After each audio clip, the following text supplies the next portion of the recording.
Je suis vraiment très, très fière et très heureuse d'avoir ces deux femmes extraordinaires avec moi cet après-midi. Deux entrepreneurs chevronnés, donc Marie-Josée Richer, qui est propriétaire et cofondatrice de Prana. J'imagine que plusieurs d'entre vous, peut-être à main levée, combien parmi vous connaissent Prana? How many of you are familiar with... Well, That's there it! you go. You made it at the top! Non, la question, c'est ceux qui ne connaissent pas, il faut se lever. Non, c'est pas vrai. Et Rachel Ladouceur, directrice principale marketing de Café William, une entreprise peut-être un peu moins connue, mais quand même. Est-ce qu'on Café fait William, vous en transporteur de grains par voilier? Ah, quand même, je suis contente. Merveilleux. Merci infiniment à toutes les deux donc d'être avec moi cet après-midi pour adresser donc un des sujets clés de tendance que Joanne a abordé sous plusieurs thèmes dans sa présentation au tout début, le développement durable, un sujet large, un sujet qui touche toute l'industrie sous plusieurs aspects. Quand on est transformateur alimentaire, évidemment, à l'interne, il y a beaucoup de choses qu'on peut regarder. Toute la chaîne d'approvisionnement, la distribution, bref, le développement durable est potentiellement partout. Pour commencer, j'aimerais vous demander à chacune à tour de rôle de nous décrire un peu, parce que vous avez déjà fait l'exercice assez exhaustif d'étudier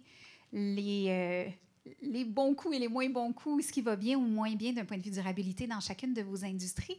Donc, quelles sont les faiblesses, petites ou grandes, d'un point de vue durabilité dans chacun de vos créneaux? Je vais commencer avec toi, Rachel, au niveau du café. Il y a plusieurs points. Il y a encore beaucoup de travail à faire. Je pense que on a tous des intentions. On a tous des intentions nobles. On veut que les compagnies en fassent plus pour le développement durable. Mais quand on fait face à la tablette, c'est là que tout se joue. Donc, les intentions, souvent, ne se convertissent pas en vrai achat. Donc, c'est là vraiment le nerf de la guerre, dans le fond, de réussir à vraiment inspirer, de vraiment connecter avec le consommateur d'un point de vue émotif pour que notre histoire, nos efforts, tout ce qu'on fait se concrétise dans un choix qui est parfois un choix économique. Parce que si cette semaine-là, on n'est pas en promotion, bien, que le fait d'avoir fait plus soit vraiment comme, bien, moi, je choisis Café William parce que je suis au fait de tout ce qu'ils font, je suis au fait de l'engagement. Donc, cette conversion-là, ça, c'est un enjeu dans la durabilité. Le deuxième enjeu, puis là, on s'en parlait, donc je ne vais pas non plus scooper, mais c'est des fois, dans le fond, le travail. Par exemple, nous, chez Café William, on a mesuré nos émissions, puis on voit bien que la majorité de nos émissions sont faites sur, dans le fond, l'approvisionnement. Donc, à la base, à la source, l'approvisionnement. Quand on décortique tout le reste, c'est quand même assez faible. Mais il faut quand même faire des actions sur ces autres choses-là. Et on prend action. On a vraiment décortiqué la chaîne d'approvisionnement pour prendre des actions. Et par exemple, le packaging, donc l'emballage, je traduis en même temps, je me traduis. L'emballage, c'est probablement la chose qui est la plus proche des consommateurs. Donc, l'emballage, on a un côté, là, on est amoureux de nos packaging parce qu'on se dit, est-ce que je peux le mettre dans le compost? Est-ce que je peux le mettre dans la poubelle? Est-ce que je peux le mettre... Qu'est-ce que je fais avec mon déchet? Et là, dans le fond, c'est vraiment un gros enjeu. Parce que quand nous, comme compagnie, on fait des choix, on peut dire, OK, est-ce qu'il y a une vraie solution compostable qui va vraiment être compostée par votre municipalité? Alors, il y a eu des articles récemment, il y a des journalistes qui ont abordé le sujet pour se rendre compte que, ben non. Donc, toute la question pour les entreprises de faire un bon choix, ça, c'est un vrai enjeu. Faire le meilleur choix pour préserver l'intégrité du produit, offrir le meilleur produit au détaillant qui va avoir une pérennité sur sa tablette et, ultimement, offrir le meilleur choix durable aux consommateurs. Donc, ça, c'est un triangle amoureux. C'est pas facile. Et donc, si je vais rechercher aussi plus dans le détail la réalité de la culture et de la transformation, éventuellement de la consommation du café, donc comme tu le mentionnais déjà bien, la culture elle-même, il y a des enjeux environnementaux à ce niveau-là. Évidemment, le transport, surtout quand on est un pays au nord comme nous, et ça vient jamais pousse d'à côté. pas là, le café en Amérique du Nord. Ça vient pas d'ici. Je pense que d'un point de vue transformation aussi, à l'usine, la torréfaction est assez énergivore et éventuellement, comme tu le disais, rendu à la maison, on a deux enjeux, le déchet du café lui-même, oui, plus l'emballage. Donc, il y a quand même pas mal d'aspects qui peuvent être travaillés. Oui. De votre côté, chère Marie-Josée, chez Prana? Bien, c'est sûr qu'il y a des défis, mais je veux dire, je pense que toute entreprise a des défis. Puis, si les entreprises alimentaires ou les entreprises en général n'ont pas emboîté ce pas-là de développement durable, selon moi, on n'est pas dans la pérennité de notre entreprise. Parce que ce que les consommateurs recherchent et vont rechercher dans les 5-10 prochaines années, ils vont rechercher ces valeurs-là à travers des produits de consommation. Donc, nous, les entrepreneurs, les entreprises, on a le devoir et on a le pouvoir de leur offrir des produits qui correspondent à leurs valeurs. Effectivement, le défi, c'est quand j'arrive sur la tablette, puis le no-name, il est 50 cents de moins, est-ce que mon achat, je le fais vraiment avec toutes mes valeurs, puis c'est l'inflation, puis mon loyer me coûte 4 fois plus cher à cause de l'hypothèque, etc. Donc, je pense qu'on a un défi là de créer ce lien de confiance-là. C'est sûr que nous, on est certifiés, on est 2 compagnies certifiées B Corp, justement pour créer ce lien de confiance-là avec le consommateur. Parce que tout le concept de People, Profit, Planet, si vous le connaissez, ce concept-là, le triple impact, mais comment le résumer de façon dummies proof pour le consommateur, puis qu'il finisse par littéralement l'acheter. Puis nous, ça a passé par la certification B Corp, sauf qu'on n'a pas les grands moyens de Nestlé et Mondelez de ce monde pour communiquer toutes les actions, tous les engagements. Donc ça, je dirais que c'est quand même un défi au niveau de la communication, de la vulgarisation, puis d'en arriver avec une intention d'achat au final. Puis que le consommateur, comme tu disais, vraiment se dise, bon, OK, c'est local, c'est bio, s'ils l'ont fait à l'électricité, tatitata, fait que je vais le payer 50 cents de plus parce que ça me fait littéralement plaisir puis j'ai les moyens. Donc ça, c'est un défi. Nous aussi, le défi, ça a été, bon, quand on a fait une analyse de cycle de vie chez Prana, puis on fait aussi notre bilan carbone, bien, 81% de notre impact environnemental vient de l'agriculture de nos produits. Nous, on importe comme, je ne sais pas, 200 quelques ingrédients de 31 pays. On n'est pas des agriculteurs. T'sais, je veux dire, on n'est pas non plus des gens dans le packaging. Fait qu'on peut initier des projets, comme on a fait justement avec l'approvisionnement responsable, on a fait avec la graine de citrouille au Québec, je vais en parler tantôt, mais essayer de tirer sur la couverte des grands producteurs d'emballage. Par exemple, on est allé voir Cascade en disant, guys, on peut-tu faire de l'innovation? Donc, je pense que c'est aussi, le défi, c'est de... Bien, ce n'est pas un défi, mais je pense que notre rôle, c'est d'aller chercher les partenaires qui sont assez fous pour embarquer dans l'éco-innovation, finalement, dans l'éco-conception qu'ils appellent. Donc, c'est un défi. Pourquoi? Bien, parce que Prana, là, je veux dire, on est une peanut dans un mélange randonné. Là. Non, mais je veux dire, sérieusement, les ressources, c'est un défi. Je veux dire, les moyens, là, c'est littéralement un défi, mais moi, je le vois comme un challenge, puis je me dis, regarde, je vais aller chercher les bons partenaires, on va s'asseoir sur la table.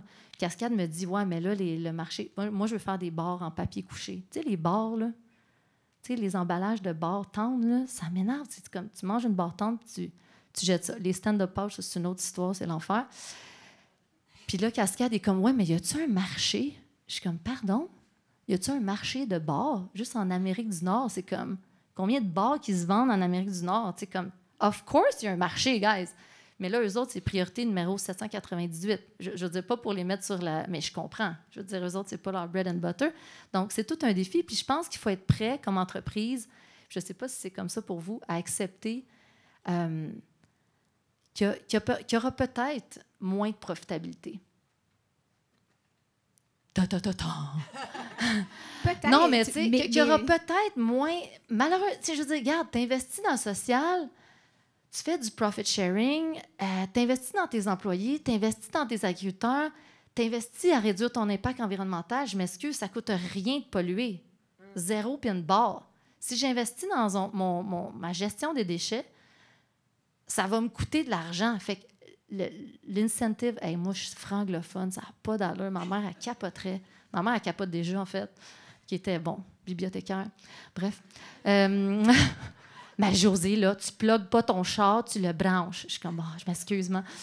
Bref, je veux dire, il faut être prêt à accepter. Je veux dire, tu achètes du bio, c'est plus cher. Qu'est-ce que tu veux que je te dise? C'est plus cher, ils ont moins de rendement. Qu'est-ce que tu veux que je te dise? Fait c'est sûr que si tu le fais pas par conviction, ben si tu veux faire des milliards de dollars, Mais à un moment donné, moi, ce que je me dis, c'est qu'il n'y en aura plus d'arbres, là. Il n'y en aura plus de rien. On n'en aura plus de bouffe. Fait à un moment donné, on va arriver devant un mur. Fait que, bref. Tôt ou tard, et plus tôt que tard, heureusement ou malheureusement, le retour de balancier va se faire et il est déjà après se faire. Pour faire du push justement sur ce que tu viens juste de mentionner, ce que je trouve vraiment intéressant de vos deux entreprises, c'est que le développement durable n'est pas juste un sujet dans les valeurs de l'entreprise, mais c'est un sujet que vous prenez à bras-le-corps, là, à fond pour l'intégrer et, comme on dit en anglais, « practice what you preach » et rentrer dedans de multiples façons. Pouvez-vous nous donner quelques exemples, si on prend en plus en termes de thématiques, vous avez effleuré emballage, on pourrait parler de l'aspect social ou rémunération, agriculture, transport, peu importe. Qu'est-ce que vous avez choisi comme piliers ou thématiques du développement durable sur lesquels vous concentrez et pourquoi avoir choisi ces thèmes-là en particulier? Vas-y, vous êtes vraiment... Vous avez chip du café en voilier, là. Faut le faire, là. Non, mais sérieux, c'est extraordinaire. Il y a quelques années, la compagnie s'est posé les questions sur le genre de compagnie qu'ils voulaient léguer. Donc, pas dans une perspective de vendre ou de léguer, mais plus comme le legs. Puis comme tu l'effleurais, tu parlais, dans le fond, comme citoyen, on peut faire des choix, mais comme citoyen corporatif, on peut faire de bien meilleurs choix pour avoir plus d'impact. Donc, c'est là où toute la vision, dans le fond, des propriétaires de Café William a pris naissance en mettant en ligne, en fait, un paquet d'initiatives durables. Et en fait, la ligne conductrice de ces initiatives-là, c'est vraiment de décortiquer la chaîne d'approvisionnement. Donc, en fait, aujourd'hui, le consommateur est beaucoup plus informé. Et pour ceux qui sont désinformés, en fait, ils seront nos ambassadeurs, ils seront nos early adopters, comme on aime le dire. Et c'est par eux qu'on va vraiment transformer la façon dont on vend du café. Pour être plus spécifique, dans le fond, on est vraiment venu dire qu'on allait s'approvisionner de café biologique et équitable, donc certifié Fairtrade, qu'on allait aussi transporter ce café par voilier, donc voilier cargo. En janvier, on a fait le transport de 72 000 kilos de café avec une genre de goélette un peu rudimentaire. J'étais en Colombie. Et là, c'était absolument fou, là. C'est comme un voyage de pirate, là, genre vraiment, là. C'est pas vraiment glamorous, là. Et on était là-bas au port de Santa Marta, un des ports les plus dangereux, mais probablement, là, vraiment, je recommande à tout le monde de visiter la Colombie. Vraiment, c'est pas dangereux. Et on a assisté à ce moment-là, la consécration d'un rêve, d'une vision, de dire, je mets un pas devant moi, mais ultimement, je vais courir un ultramarathon. Mais en ce moment, il faut que je passe 2 pas devant moi. À l'automne prochain, on aura 1 million de kilos de café qui va arriver au Québec. Alors, par voile. Alors, les gens qui doutent que c'est faisable, bien, nous aussi, on en doutait parce qu'à la base, on ne savait même pas que la solution qui va se présenter à nous à l'automne prochain existait quand on a initié le premier projet. Alors, ça, c'est vraiment pour le transport. Nos camions Tesla sont commandés depuis 2 ans. Pour clore le port jusqu'à l'usine. Notre usine de Sherbrooke a le premier torréfacteur électrique, hydroélectrique au monde. Et là, je vais faire une pause parce que nous, a lot of people here, we're Quebecers, we're Canadians, we've got the first worldwide 100% powered with clean energy roaster in the world. That's something. Absolument. Je suis vraiment fière de l'innovation d'ici. Et le café, là, la fonctionnalité, il est vraiment bon. Is it good? La transformation alimentaire, je veux dire, pour le vivre moi-même, tout l'équipement est au gaz naturel. Je veux dire, c'est vraiment une conversion pour l'électricité. C'est pas simple, là. Ce qui se vend sur le marché, c'est vraiment souvent au gaz naturel. C'est plate, là, mais c'est ça pour l'instant. Et c'était pas un choix économique. Donc, ici, au Québec, de se brancher à l'hydroélectricité, ce n'était pas moins cher. Je ne vais pas tout vous étaler, mais c'était un choix qu'il fallait payer. Alors que brancher au gaz naturel était gratuit. Un peu ironique, quand même. Mais c'est un choix vraiment de vision, d'avoir une entreprise alimentée avec l'énergie durable et propre. Espérons qu'au moins qu'en termes de coûts futurs, donc le prix du gaz qui doit être payé quand même à chaque année versus l'hydroélectricité, j'espère que vous y retrouverez votre compte quand même avec le temps. Je suis convaincue. En fait, je suis convaincue que tout ça, c'est un investissement. C'est sûr que ces projets-là, quand on les présente, le CFO est bien plus content quand il voit une économie sur 2, 3, 4, 5 ans. On s'entend. C'est un peu comme la gestion des déchets, j'en parlais tantôt. Bon, là, ça ne coûte rien de jeter, finalement. Bon, ça ne coûte pas rien, là, on s'entend. Quote and quote, ça coûte quelque chose. Mais bon, on s'entend, c'est moins cher de jeter que de recycler, etc. Mais éventuellement, quand il va y avoir des incentives vraiment au niveau gouvernemental, etc., quand on aura trouvé les solutions, je pense que ça va être beaucoup moins cher d'avoir des avenues pour tous nos déchets, tu sais, les films plastiques, les palettes. Il y en a du stock dans une usine. Là. Donc, tu sais, c'est ça. Faut vraiment que ça fasse du sens dans le modèle économique. Puis j'allais dire tantôt, on est dans le food. Tu sais, au-delà de tout ça, de cette conversation-là, il faut que le produit, là, il goûte bon. Puis répondre, tu sais, c'est simple, là, répondre à un besoin de consommateur. Donc là, ce que Café William puis Prana font, c'est l'extra. Fait que nous, dans le fond, les engagements, on les fait beaucoup à travers l'innovation. Donc là, on a vraiment essayé d'innover avec des produits qui sont canadiens, par exemple de l'avoine, parce qu'on voyait aussi bon, qu'avec l'inflation, les noix, c'était de plus en plus exigeant au niveau du portefeuille des gens. Donc, vraiment d'innover puis de penser à comment je peux atteindre mes objectifs d'approvisionnement local et responsable à travers mon innovation. Donc, puis je vous l'ai dit tantôt, quand on a fait l'analyse de cycle de vie, puis quand on a fait notre bilan carbone, bien bon, notre grand impact environnemental provenait de nos agriculteurs. Puis là, nous, contrairement à Café William, eux, c'est la Colombie, le café. Prana, c'est comme... C'est étourdissant, là. C'est comme, il y en a tellement d'ingrédients, c'est comme, je vais-tu mettre... On les connaît, nos agriculteurs, on les rencontre, mais là, à un moment donné, je veux dire, est-ce que je vais aller faire le tour du monde pour essayer... Je veux dire, la culture d'amande versus la culture d'avoine, c'est complètement différent. Donc, ce qu'on s'est dit, c'est, je me suis dit, bon, OK, il y a quelqu'un qui m'a déjà dit, je ne sais pas si vous avez sûrement entendu ça, « control the controllables ».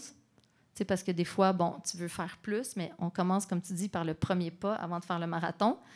Donc, on s'est dit, est-ce qu'on pourrait faire un projet en agriculture responsable ici au Québec? Quels sont les ingrédients qu'on importe qui pourraient pousser ici? Bon, ça a l'air super simple de même sur papier quand tu fais ton beau PowerPoint, parce qu'il n'y a pas grand-chose qui pousse ici. Non, c'est pas vrai. Des pommes, des poires. Non, c'est pas vrai.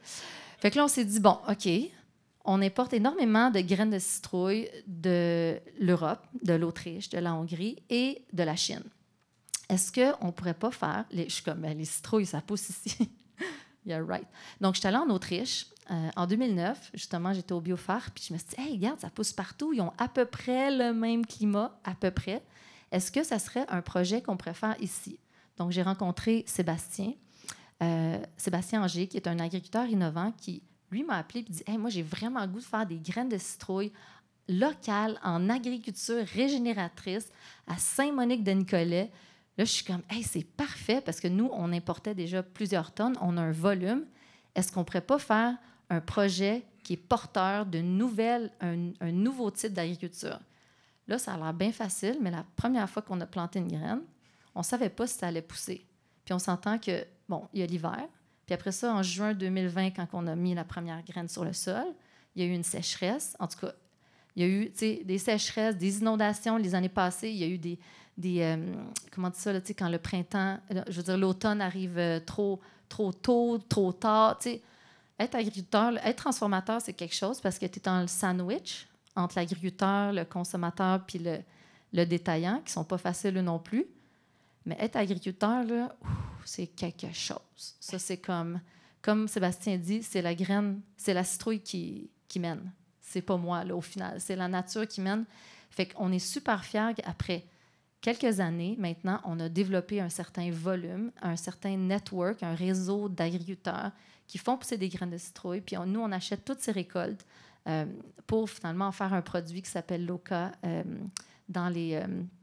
puis le mettre dans les métros, les GA, tout ça. Mais après ça, c'est super beau, mais il faut qu'il y ait un pull du consommateur. Donc, de justement parler de cette histoire-là, c'est un défi parce que, bon, moi, ça, c'est un produit parmi les 150 autres. Donc, mais c'est un projet qui me tient vraiment à cœur. Puis l'agriculture régénératrice, je veux dire, l'industrie de l'agriculture s'en va de plus en plus vers là. Le bio est là pour une bonne raison, sert beaucoup d'agriculteurs, mais il faut régénérer nos sols parce qu'on aura vraiment, vraiment un problème de santé des sols et donc de santé du microbiome, on en parlait tantôt, et un problème de biodiversité, de résilience par rapport à l'eau. Tu sais, bon, là, on va être déprimé en sortant d'ici, mais tu sais, il y a vraiment un enjeu au niveau de l'agriculture, là. Puis le problème, c'est que les agriculteurs innovants ne sont pas très subventionnés parce que c'est un cadre, tu sais. L'agriculture, c'est un gros lobby, c'est un gros cadre. Donc, nous, on a vraiment supporté ces agriculteurs-là en espérant qu'on puisse acheter 100% de nos graines de citrouille de façon locale. Je trouve ça vraiment fantastique parce que dans vos exemples, vous montrez qu'il est possible à la fois d'être durable et d'innover, d'aller chercher de la valeur ajoutée, mais vous êtes aussi toutes les deux intéressées à ce qui vient en amont. Et donc, pas juste à partir du transformateur et ce qui suit, donc toute la chaîne de distribution notamment, mais ce qui vient en amont. Et je te seconde,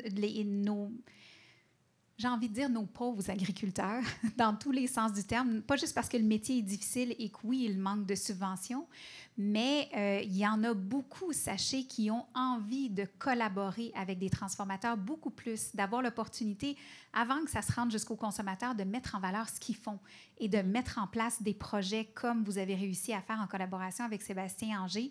C'est-à-dire, j'ai un transformateur qui croit en moi, qui est prêt à acheter mon volume. Et moi, j'ai envie de faire quelque chose dans mon champ pour changer la donne, régénérer les sols, s'assurer d'un avenir de part et d'autre pour vos industries. Donc, vraiment, bravo et chapeau à toutes les deux. J'aimerais revenir rapidement, vous l'avez déjà un peu amorcé, notre cher consommateur. C'est de tous les temps, et probablement encore plus aujourd'hui, mais de tous les temps... Bon, manger est un besoin de base, mais on en a fait un bien de consommation avec autant de brillant et de fun que des chaussures et n'importe quel autre bien de consommation plus glamour. Bref, faire des choix alimentaires, il y en a beaucoup qui disent que c'est de voter, de le faire avec, oui, ses besoins, mais aussi ses valeurs, ses impressions.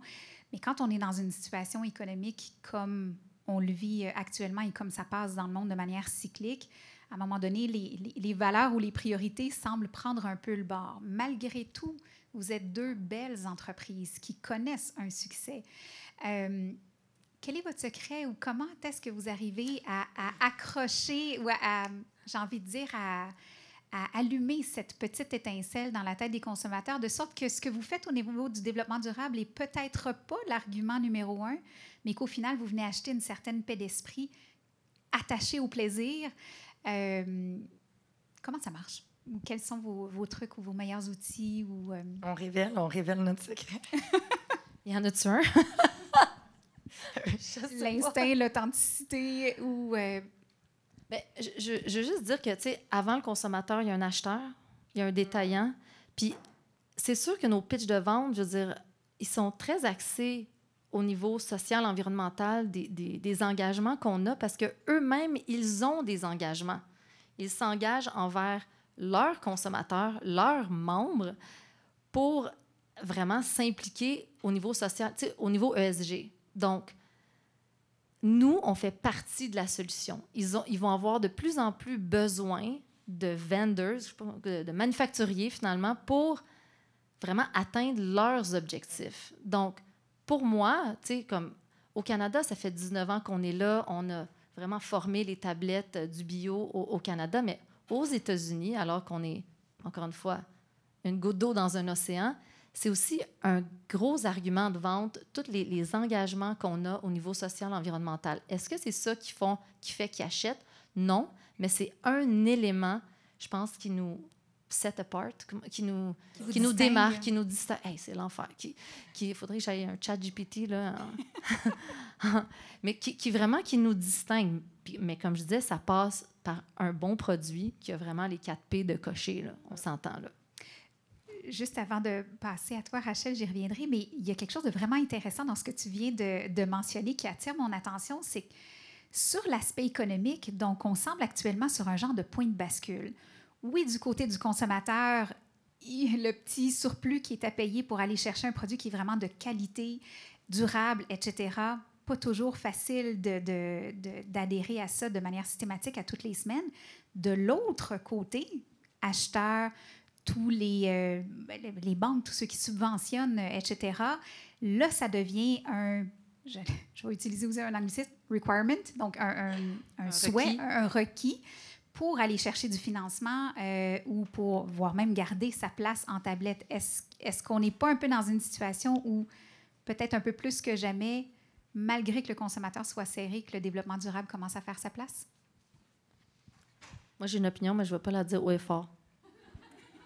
Parce que je pense que je me ferais plus financer. Non, mais je veux dire, c'est un peu hypocrite, là, un instant. Là. Je veux dire, les banques, on s'entend qu'ils investissent des milliards de dollars encore dans l'industrie fossile. Tu sais, je l'ai dit. On a un gros débat. C'est correct. Non, mais tu sais... Non, vas-y. Mais il est vrai que je crois que tout le monde a maintenant des cibles. Donc, que la chaîne, dans le fond, de acheteurs, entreprises, épiciers vont de plus en plus avoir une faiblesse ou plutôt un appétit pour, dans le fond, valoriser des marques qui font preuve et les aident à atteindre aussi leurs cibles. Reste qu'à la fin de la journée, il faut que ça vende. Il faut que ça vende. Nous, chez Café William, nous avons fait le choix à plusieurs reprises de ne pas refiler le coût de nos investissements en durabilité aux consommateurs. Pourquoi? Pour avoir le meilleur rapport qualité-prix sur la tablette et détrôner des grands joueurs dont je ne nommerai pas ici le nom. Je crois que Prana et Café William ont la chance d'avoir quand même des produits, bien que dans la commodité, restent quand même des produits de plaisir. Donc, il y a un grand plaisir attaché à la consommation de café, particulièrement à la consommation de café en grains de spécialité, parce qu'il y a un amour pour ça, il y a comme une certaine culture, il y a une passion, il y a une expertise et un savoir-faire. Et de la même façon, ben, quand on s'achète un sac de Prana, de toutes sortes de noix, il y a quand même... C'est quand même quelque chose qui est comme un certain... je dirais là, que c'est un produit de plaisir. Il y a beaucoup les saveurs, il y a beaucoup l'expérience qui vient avec. Je crois que ça résonne aussi avec notre consommateur. T'sais, on a un consommateur type qui est favorable à ce genre d'attention, ce genre d'expérience. Donc, c'est mutuel. On se parle à nous-mêmes, mais là où est-ce qu'on a l'opportunité, c'est de grandir puis de déloger des grands joueurs, de faire du bruit. Puis c'est là où le vrai jeu commence à se faire. Quand tu es devant des très grands joueurs et que tu dis, OK, là, toutes les intentions, là, on coche toutes les cases. Là, donne-nous notre listing. Là, signe en bas.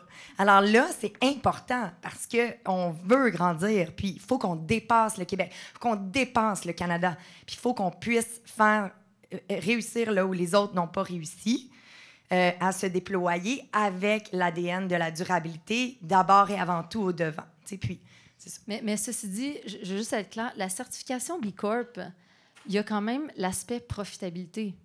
Donc, on n'oublie pas cet aspect-là. Si on est dans... Je veux dire, pas si on est... Nous sommes dans un modèle capitaliste. Pour changer les choses, il faut utiliser les outils du capitalisme. Nous, on le fait en mesurant notre performance globale, pas juste financière, c'est pas juste revenus, moins dépenses à tous les trimestres. On regarde notre impact social, notre impact environnemental, mais c'est pas contre le profit. Tu sais, B Corp, ce sont des sociétés incorporées, là. C'est pas des OBNL, des coops, etc. Donc, il y a vraiment cet aspect-là de profitabilité qui est vraiment dans la balance de tout ça. Tu sais, c'est pas juste on pèle des nuages, là, puis on est... Fait on a à négocier, puis c'est peut-être un défi, tous ces éléments-là dans notre prise de décision d'affaires à tous les jours, dans nos plans stratégiques, donc, dans nos achats, etc. Donc, pour moi, je veux juste que ça soit vraiment clair que la profitabilité reste vraiment importante parce que c'est ça qui nous permet de grandir. C'est comme le sang dans l'entreprise.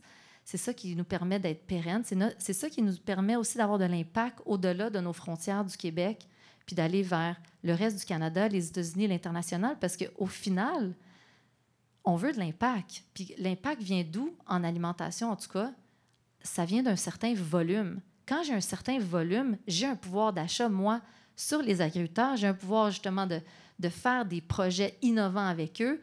Puis j'ai un pouvoir aussi de l'autre côté, avec les détaillants, où je peux dire, attends une minute, là, si tu m'enlèves la tablette, là, le consommateur va chialer. Donc, le plus qu'on a ce certain pouvoir, ça nous donne une zone d'influence. Donc, on est capable, en tout cas à mon sens, au lieu de chialer sur le côté et de dire « Ah, ça ne marche pas, l'industrie alimentaire, c'est tout croche », on est capable de transformer tranquillement les manières de faire. Est-ce que c'est facile? Non. Est-ce qu'il y a de la rigidité? Oui. Est-ce que, tu sais, je veux dire, c'est une industrie quand même assez vieille comme le monde. C'est rigide, tu sais, c'est des modèles qui sont rigides, mais je pense que nous, le discours, il est rafraîchissant, puis tout le monde commence à voir, là, je veux dire qu'on s'en va direct dans un mur si on ne trouve pas des solutions. Donc, nous, je pense que le mindset, c'est OK, on veut faire partie de la solution. Est-ce que c'est parfait? Non. Je veux dire, c'est pas parfait. Moi, je vois plein d'affaires encore à faire, mais un pas à la fois, on avance. Rachel, Marie-Josée, merci de tout cœur pour ce beau partage. Bravo pour votre audace et votre ténacité dans cette aventure qui est pas nécessairement évidente. Il nous reste quelques minutes pour prendre des questions, pas juste pour mes panélistes, mais pour aussi les autres panélistes précédentes et notre conférencière, Joanne. Si certains ou certaines d'entre vous aviez questions, commentaires que vous souhaiteriez nous adresser, on a le temps, on a 10 minutes. Allez pas voir les banques, là.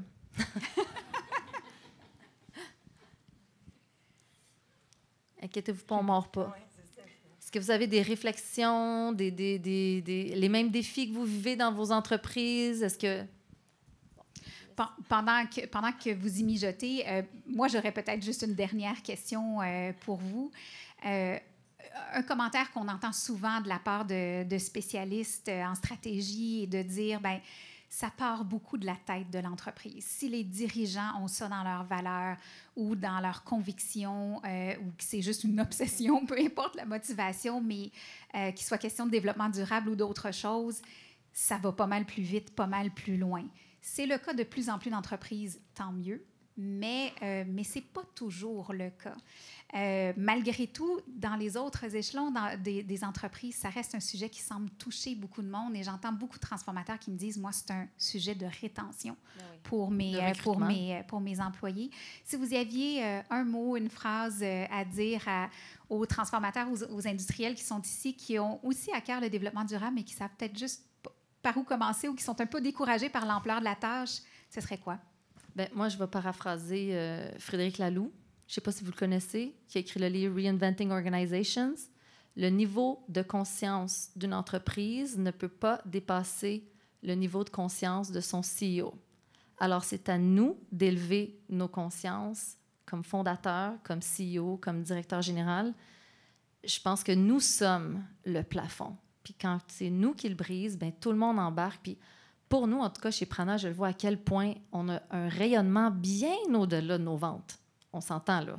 Bien au-delà de nos ventes. Pas qu'on a des ventes pourries, mais je pense qu'on a vraiment ce rayonnement incroyable-là qui fait que le monde me parle de pénurie de main-d'œuvre. Je suis comme, on ne le vit pas tant que ça. Au niveau du recrutement, de l'engagement, de la motivation, de la rétention, c'est sûr qu'il faut donner des bons salaires, etc. Ce n'est pas une baguette magique. Mais les gens, chez Prana, je sais très bien qu'ils ne viennent pas faire du 9 à 5. Les gens ordinaires veulent venir faire des choses extraordinaires ensemble. Puis c'est ça que Prana leur permet. On leur donne les ressources, les outils, l'espèce de playground pour dire « Hey, on peut faire les choses différemment. Donc, faisons-le ensemble. On se donne les outils, puis on est capable ensemble d'innover, pas juste au niveau produit, mais au niveau de nos processus, nos façons de faire, puis notre mindset, en fait. » Je suis 100% d'accord avec Marie-Josée. Là, je vote pour elle. Je crois que tout part... C'est pas que tout part d'en haut, mais il faut une vision, il faut de l'audace et ça reste que dans les entreprises, bien, forcément, quand tu as quelqu'un qui dirige, bien, tout le monde embarque. Mais par contre, cette vision-là, ces rêves-là qui ont été initié par l'entreprise et porté par les dirigeants au sommet, ça donne une traction, une motivation, ça donne un projet collectif. Donc là, les gens viennent cogner à la porte de Café William. Je veux travailler pour vous sur la chaîne d'approvisionnement, sur la chaîne de montage, alors qu'il n'y a pas vraiment un lien sur le projet bateau, mais ils sont touchés, ils sont inspirés et ils ont envie de faire partie.